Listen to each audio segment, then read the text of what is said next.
Hai semuanya, saya Abdul Lambang dan di video kali ini aku akan menjawab 4 pertanyaan soal UAS dari sistem operasi, yaitu mata kuliah saya ya. Dan soalnya adalah seperti yang kalian lihat di layar, ada 4 pertanyaan dan ada pertanyaan yang memiliki anaknya ya. Dan di situ aku udah kasih menit keberapa aku bahas soal tersebut. Jadi kalian bisa skip aja ke soal yang kalian dirasa sama ataupun mirip seperti itu. Dan aku langsung jawab aja yang nomor 1 ya teman-teman. Ada 3 contoh yang harus aku sampaikan. Yang pertama, insiden pada sebuah jembatan kecil. Jadi ceritanya, pada sebuah jembatan kecil yang hanya bisa dilewati oleh sebuah kendaraan roda 4 atau mobil, secara kebetulan pada suatu waktu terdapat sederetan mobil yang berasal dari 2 arah, yaitu dari kiri dan dari kanan, melintasi jembatan tersebut. Hal ini menyebabkan kemacetan panjang hingga beberapa kilometer karena sama-sama memiliki kepentingan, yaitu menuju tujuan masing-masing, maka sederetan mobil tersebut tidak ada yang mau mengalah, baik dari arah yang kiri ataupun yang kanan ya. Sekalipun ada yang mau mengalah, tidak ada jalan keluar, karena kemacetan mobil sudah terbentuk dan terlalu panjang. Dan inilah salah satu contoh deadlock ya teman-teman. Dan nomor 2 adalah persimpangan di salah satu kota ya teman-teman yang besar dan padat, yaitu salah satu sistem yang mengatur lalu lintas di persimpangan tersebut mengalami error. Sedangkan kita tahu bahwa persimpangan di daerah itu cukup ramai dan banyak banget kendaraan di situ, baik motor, mobil, truk dan lain-lain ya teman-teman. Semua kendaraan yang terjebak dalam kondisi tersebut tidak mampu berbuat banyak kecuali berdiam di tempat, karena apabila satu kendaraan maju saja atau mundur, maka kecelakaan tidak bisa dihindarkan. Dan untuk contoh yang ketiga itu mungkin bisa terjadi di kalian semua ya. Misalkan kalian punya adik ataupun kakak ya, yang masih sekolah juga, itu suatu ketika kalian ternyata kesiangan bangunnya, dan karena kesiangan tersebut, kalian mengejar waktu untuk berangkat ke sekolah. Karena terburu-buru dan tidak ada yang mau mengalah, pada waktu saat keluar dari rumah, kalian keluarnya bareng-bareng dan ada terhimpit di antara pintu tersebut karena emang itu hanya untuk satu orang. Nah, itulah contoh deadlock yang ketiga yang mungkin terjadi kepada teman-teman semua. Yang nomor 2 adalah gambar yang menunjukkan adalah itu deadlock dan tidak deadlock seperti yang ada di samping kayak ini. Nah, untuk penjelasannya seperti ini teman-teman. Oke, di sini teman-teman kita akan membahas lebih lanjut tentang kedua gambar ini. Apa sih perbedaan dari kedua gambar ini? Yang pasti kita bisa lihat seperti dalam tabel di gambar ini, kita bisa lihat di sebelah kiri, gambar kiri adalah gambar yang dimana kondisi itu dalam kondisi deadlock, dan di sebelah kanan itu tidak dalam kondisi deadlock. Seperti apa penjelasannya? Seperti dia teman-teman, itu lebih jelasnya, lebih pemahamannya. Yang gambar pertama ini adalah gambar dengan deadlock atau graf dengan deadlock. Dari gambar ini kita dapat melihat terjadinya deadlock yang disebabkan oleh P0 memerlukan sumber daya dari R0 untuk menyelesaikan prosesnya, sedangkan R0 dialokasikan untuk P1. Di lain pihak, P1 memerlukan sumber daya dari R1, sedangkan R1 dialokasikan untuk P2. Sementara itu, P2 memerlukan sumber daya dari R2, akan tetapi R2 mengalokasikan sumber dayanya pada P1. Nah, ini teman-teman di sini terjadi deadlock karena antar proses itu tidak sinkron atau ada yang proses yang saling bertabrakan. Nah, kita lanjut ke gambar selanjutnya. Gambar yang kedua yaitu graf tanpa deadlock. Jadi di sini teman-teman kita bisa lihat gambarnya cukup teratur, tidak terlalu ruwet ya, tidak terlalu rumit. Dan di sini kita akan jabarkan satu persatu. Proses pertama yaitu PO meminta sumber daya dari R1. R1 memberikan sumber daya kepada P1. Sementara itu, yang proses ketiga, R1 memberikan satu intensitas sumber dayanya kepada P2. Nomor 4, P2 meminta proses daya pada P0. R0 memberikan sumber daya pada P3. P3 meminta sumber daya pada R2. Sedangkan terakhir, R2 mengalokasikan sumber daya pada P0. Di sini teman-teman kita bisa lihat cukup terperinci, tidak ada yang bertabrakan di dalam graf ini. Dan selanjutnya kita akan masuk ke soal yang ketiga, yang dimana soal ketiga itu sudah ada snapshotnya seperti ini. Kita bisa lihat ada allocation, max, dan available. Dan untuk soalnya menggunakan algoritma bunker yang pertama atau yang A, apa isi dari matrix need? Yang kedua, apakah sistem dalam keadaan aman? Yang ketiga adalah, jika permintaan dari proses P1 untuk 0420, dapatkah permintaan segera diberikan? Oke, kita akan bahas satu persatu. Mulai dari A dulu. A. Untuk menentukan need itu sangat mudah teman-teman. Tinggal kalian kurangkan aja max dikurangkan allocation-nya. Seperti ini. Jadi kalau max ini dikurangkan oleh allocation-nya, maka ketemu di kolom need. Kita coba satu persatu ya teman-teman. Jadi P0 berarti max-nya adalah 0012 dikurangi dari 0012, maka hasilnya adalah 0000. Selanjutnya adalah P1 1750 dikurangi 1000 sama dengan 750, dan begitu seterusnya. P2 juga sama, max dikurangi allocation, dan hasil di samping sini. Ini sangat mudah ya teman-teman, sangat mudah, sangat simpel karena emang cukup gampang untuk menentukan need-nya. Selanjutnya kita masuk ke soal yang B. Cukup rumit di sini. Kita akan membahas tentang algoritma safety, di mana algoritma ini memiliki syarat yang harus terpenuhi untuk menentukan apakah algoritma dalam keadaan safety atau tidak. Syarat yang pertama yaitu jika kita bisa baca di sini, jika need kurang dari sama dengan available, maka proses dieksekusi dan available adalah available lama ditambahkan dengan alokasinya.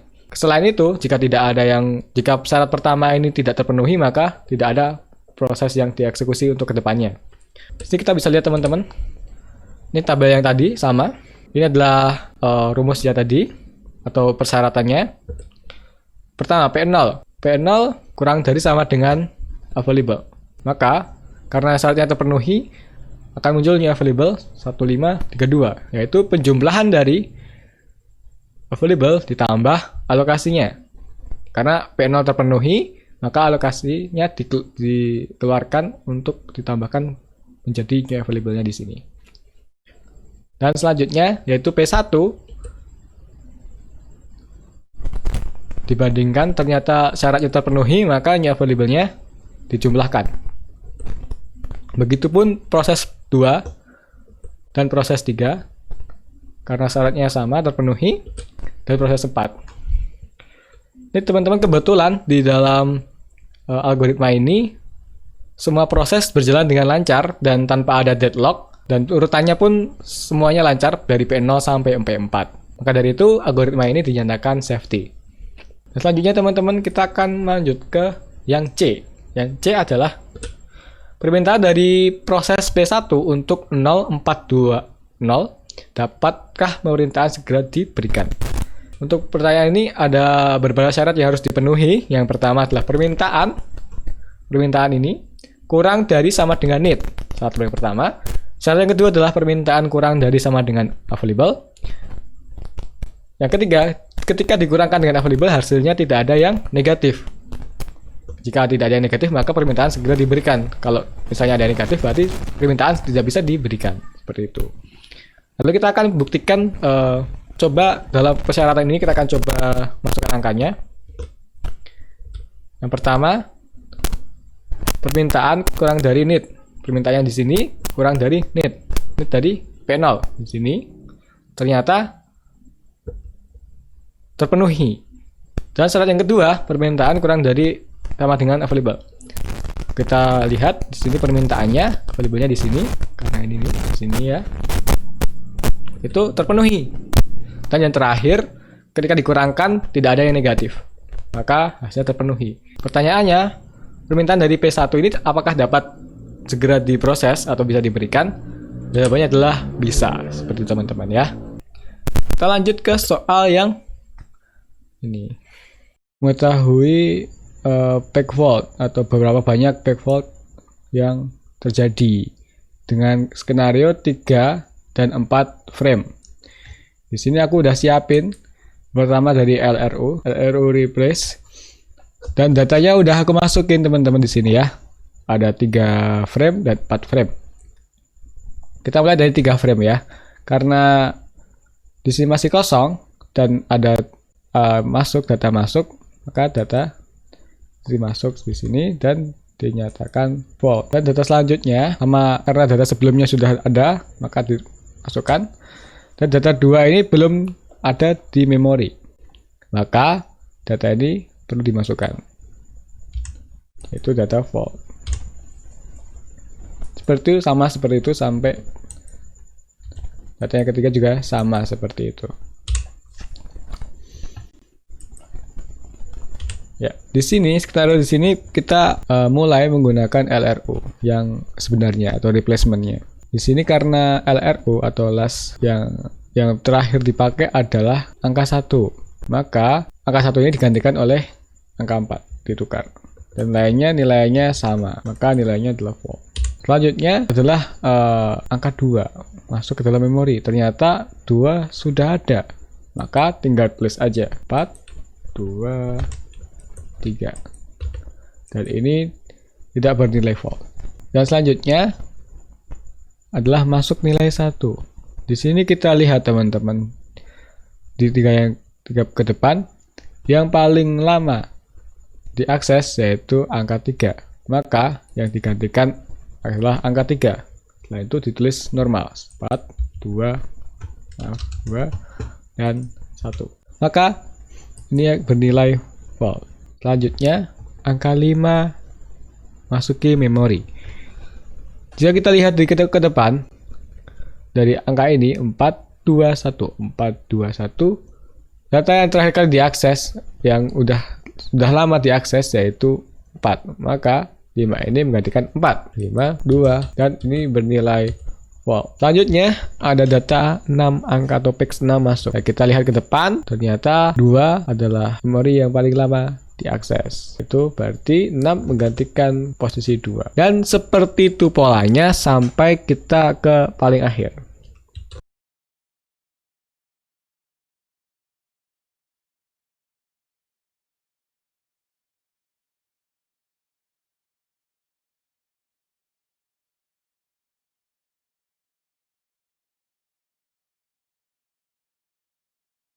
Dan inilah teman-teman sudah selesai untuk prosesnya. Kita hitung satu persatu ya. Nilai PEC dari yang faultnya. 1, 2, 3, 4, 5, 6, 7, 8, 9, 10, 11, 12, 13, 14, 15. Coba yang ditemukan adalah 15 PEC fault. 15. Lalu kita mencoba untuk yang 4 frame nih teman-teman. Di sini ya.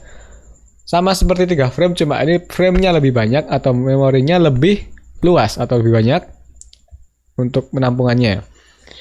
Kita mulai dari frame pertama. Karena packnya frame masih kosong dan ada angka 1 masuk, maka pack bernilai false. Selanjutnya, karena 1 sudah ada dan 2 tidak ada di frame atau di memori, maka dianggap pack false. Dan begitu seterusnya.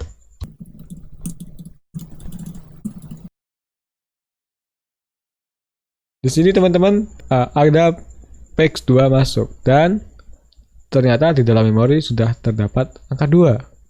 Maka dari itu ini tidak bernilai false ya teman-teman. Dan selanjutnya juga sama, karena 1 sudah ada di memori, maka alamat ini tidak bernilai false. Selanjutnya kita merujuk kepada angka 5, ternyata tidak ada di dalam memori dan memori sudah penuh. Maka ada angka yang harus kita ganti atau kita tukar. Ketika kita menggunakan LRU, kita melihat yang ke depan, yang sebelumnya paling lama diakses. Di sini ketika terlihat 1, 2, 3, 4, 3 adalah yang paling lama diakses. Maka dari itu kita tukar angka 3 dengan angka 5. 5, 4. Dan ini kita sebut sebagai PEC fault. Dan begitu pun proses selanjutnya. Dan kita akan ketemu di proses akhir.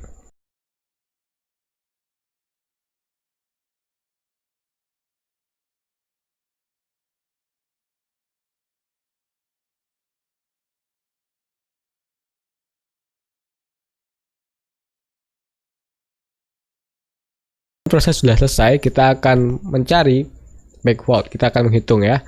1, 2, 3, 4, 5, 6, 7, 8, 9. 9 back fault. Di sini teman-teman kita bisa lihat perbandingan dari banyak frame itu mengaruhi jumlah back fault-nya. Kenapa? Karena semakin banyak frame yang ada di memori atau slot yang diberikan oleh memori, maka semakin sedikit berbanding semakin sedikit backfault yang akan kita temui untuk sistem LRU ini. Dan selanjutnya kita akan masuk ke FIFO atau first in first out. Seperti namanya, karena namanya first in first out, maka yang pertama kali dia pertama datang, dia akan yang pertama kali keluar. Kita lihat saja pensimulasian 3 frame ini. Sebenarnya di FIFO ini tidak terlalu rumit seperti yang LRU atau yang replacement yang akan datang, karena ini adalah menggunakan sistem eliminasi, di mana dia pertama kali datang, dia akan pertama kali keluar. Kita misalkan di sini seperti biasa teman-teman, kayak tadi sama, karena di sini belum ada isinya memorinya, maka dianggap backfault. Oke. Dan selanjutnya juga sama, dianggap backfault karena belum ada isinya di memori dan angkanya masih berbeda. 3 backfault. Oke. Nah, di sini teman-teman lihat angka PEX 4 masuk dalam memori di sini. Maka karena menggunakan first in first out, kita nggak usah mencari mana yang lebih lama ataupun yang lainnya, karena di sini sudah kelihatan yang teman-teman. Di sini kan sudah terlihat mana yang pertama kali masuk, dia yang pertama kali keluar. Jadi ini ditukar, angka 1 ini ditukar dengan angka 4 dengan PEX 4 ya. 4 2 3 seperti itu. Dan di proses selanjutnya juga sama teman-teman, karena di sini ada ternyata PEX 2 ada di memori, maka ini di sini bernilai fault, di sini tidak bernilai fault ya teman-teman. Di sini teman-teman ada angka 1 atau ada PEX 1 yang akan masuk. Di first in first out ini sudah terlihat teman-teman. Yang masuk selanjutnya adalah angka 2. Maka PEX 2 yang akan ditukarkan dengan PEX 1. 4 1 3. Seperti teman-teman, dan selanjutnya akan sama juga.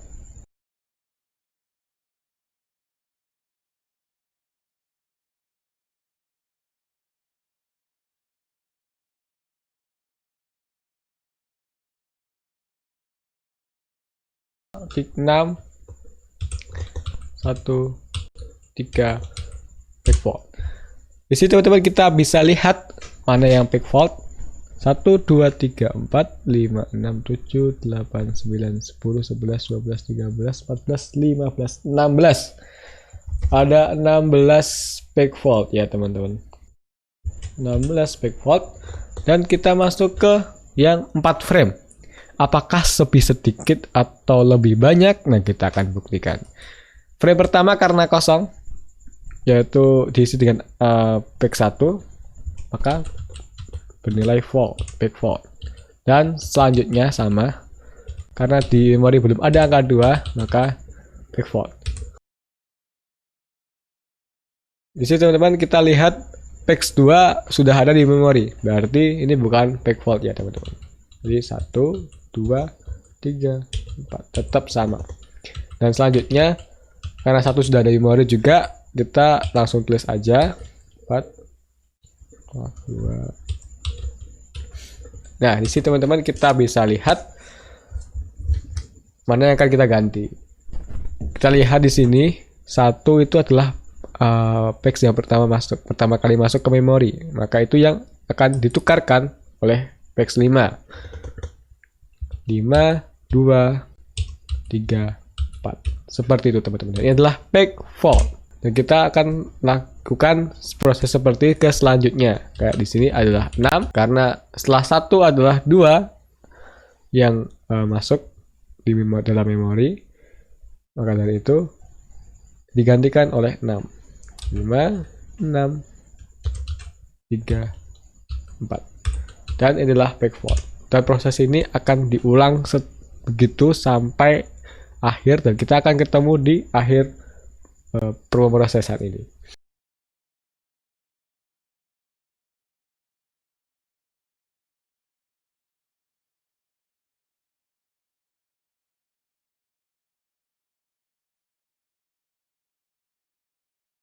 6, 2. Maka jumlah dari peg fault adalah 1, 2, 3, 4, 5, 6, 7, 8, 9, 10, 11, 12, 13, 14. 14 peg fault, teman-teman. Nah, di sini kita bisa lihat dari data ini, sama seperti LR tadi, jumlah frame itu mempengaruhi dari hasil peg fault. Semakin banyak jumlah framenya, maka semakin sedikit kemungkinan peg faultnya akan semakin berkurang angka peg faultnya ini. Soal dari yang terakhir yaitu optimal replacement. Nah, optimal replacement ini sama seperti yang LRU, tapi ini ke depan, bukan ke belakang. Kalau LRU itu kan ke belakang, ke peg sebelumnya. Kali ini ke depan, kita akan melihat ke depan, angka yang ada di memori itu akan dipakai lagi untuk ke depannya dalam waktu yang dekat. Karena itu, kita mulai lagi sama seperti tadi, karena satu belum ada di memori, kita tulis 1, dan ini adalah peg fault. Nah, di sini teman-teman, angka 4 masuk ke dalam memori, tapi tidak ada di dalam memori. Angka 4 tidak ada di dalam memori, maka yang digantikan adalah, kita lihat ke depan, 2 akan masuk setelah 4. 1 akan masuk setelah 2. Berarti 1 dan 2 tidak bisa diganti, karena angka 1 dan 2 akan masuk di sini. Maka dari itu, 3 adalah angka yang akan kita tukarkan. 1, 2, 4. Dan itu adalah nilai fault, peg fault. Di sini angka 2 ada di dalam memori, maka dari itu bukan peg fault. Dan di sini juga sama, 1 ada di dalam memori, bukan peg fault. Nah, di sini teman-teman, kita lihat nih. Kita lihat di sini ada frame, ada peg 5 masuk, dan kita lihat ke depan ada 2, 1, 2, 6, 2, 1, 2, 3. 1 dan 2 pasti dipakai untuk ke depannya. Maka dari itu kita ganti atau kita tukar yang peg 4 ya. Berarti 1, 2, 5. Ini adalah peg fault. Di sini juga sama, karena 1 dan 2 masih dipakai, dan setelah itu angka 5 tidak ada di dalam frame atau di dalam request selanjutnya. Maka dari itu 5 tidak kita gantikan atau kita tukar oleh peg 6. 1, 2, 6. Dan ini adalah peg fault. Dan prosesnya akan berlanjut seterusnya sampai kita ketemu di proses akhir ya teman-teman.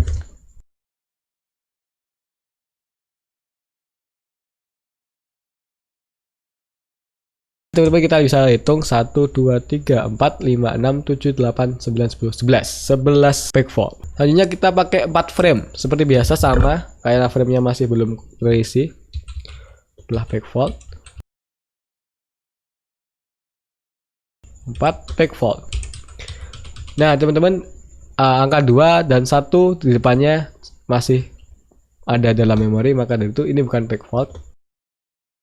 Di sini ada peg 5 masuk request, maka dari itu kita lihat ke depan karena optimal replacement. Kita lihat ke depan mana kira-kira angka yang atau peg yang jauh dipanggilnya, paling jauh dipanggilnya. Di sini adalah peg 4 ternyata sudah tidak dipanggil lagi teman-teman. Berarti kita bisa gantikan 4 dengan peg 5. 1, 2, 3, 5. Dan ini adalah peg fault. Selanjutnya teman-teman, kita lihat lagi ke depan. 2, 1, 2, 3, 7, 6, 3, 2, 1, 2, 3, 6. Terdekat adalah 2 dan 1 dan 3 masih dipanggil yang terdekat. Maka dari itu 5 kita gantikan dengan peg 6 karena 5 sudah tidak ada di panggilan lagi, tidak ada di request lagi ya teman-teman. 6. Dan itulah peg fault. Selanjutnya karena masih ada angkanya bisa dipakai. Nah adalah 6, maaf tadi salah, 6 sama, kita blok aja biar cepet. Kita lihat ke depan teman-teman, 6 agak peg 7 masuk. Kita lihat ke depan 6, 3, 2 dan 1. 6, 3, 2 dan 1 itu pasti terpakai, dan paling akhir atau paling lama dipakai adalah peg 1. Maka dulu kita gantikan sementara peg 1 dengan peg 7. 7, 2, 3, 6. Ini adalah peg fault. Karena di sini sama ada 6-nya di dalam memori, maka ini bukan back fault. Sini teman-teman kita lihat 236 untuk kedepannya masih dipakai, maka kita akan menukar pack 7 dengan pack 1 lagi. 1 2 3 6. Dan selanjutnya karena sama, dan ini adalah pack fault ya teman-teman. Jangan lupa di pack fault. Di sini kita lihat. Kita lihat hitung 1 2 3 4 5 6 7 8. Ada 8 pack fault. Ternyata sama teman-teman. Kita lihat semakin banyak frame semakin sedikit jumlah pack faultnya. Di sini teman-teman kita bisa lihat untuk kesimpulannya, LRU memiliki dalam 3 frame 15 back fault dan 4 frame 9 back fault. Vivo 16 dan 14. Optimal ada 11 dan 8. Di sini kita bisa lihat optimal replacement merupakan sistem yang optimal, sama seperti namanya, optimal dalam CPU. Di sini karena memiliki back fault yang cukup sedikit dari yang lainnya. Tapi untuk dalam kasus sebenarnya, optimal replacement ini sebenarnya juga belum optimal, belum berjalan optimal dalam CPU karena CPU masih belum tahu nih data yang akan masuk ke depannya. Tapi dalam kasus ini karena sudah ada data yang masuk, maka di sini adalah optimal replacement sangat efektif digunakan dalam sistem operasi ini. Dan begitulah teman-teman yang bisa aku sampaikan dari soal-soal ini, dan mungkin kalau ada kesamaan bisa dicontoh, kalau ada yang salah mungkin bisa tambahkan di kolom komentar. Jadikan video ini sebagai forum pembelajaran kita bersama agar kita semakin pintar dan semakin smart gitu ya.